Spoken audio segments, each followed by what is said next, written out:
Bien que le temps consacré à l'appel à contribution soit largement dépassé, le flux des contributions pour le dialogue national inclusif n'aurait jamais baissé.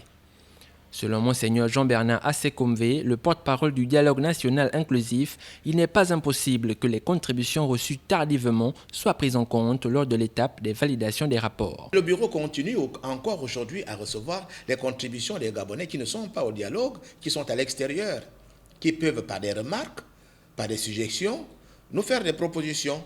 Si on trouve qu'elles sont justes et elles ne sont pas contenues dans ce qui va revenir des commissions, mais on peut le leur proposer pour que leur résolution soit amendée.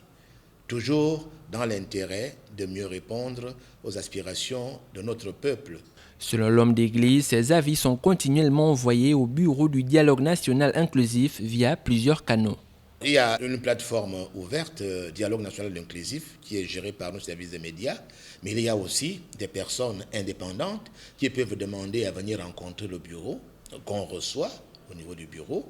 Mais il y a aussi, lorsque nous allons faire des points de presse ou des conférences de presse, des questions, des propositions, des suggestions des journalistes, en sachant que les journalistes ne disent rien d'eux-mêmes, c'est des gens qui sont au contact avec la population. Elles ne sont pas sans intérêt, les questions que vous, les journalistes, vous posez, parce qu'elles nous permettent d'exhumer certaines choses qui ont été peut-être mises de côté, alors qu'elles peuvent servir à la construction du Gabon nouveau. Après les étapes des formations et des travaux en commission, l'adoption des rapports constitue la troisième phase de ce dialogue national inclusif. Elle devrait se poursuivre jusqu'à la présentation du rapport final de ces assises prévues pour fin avril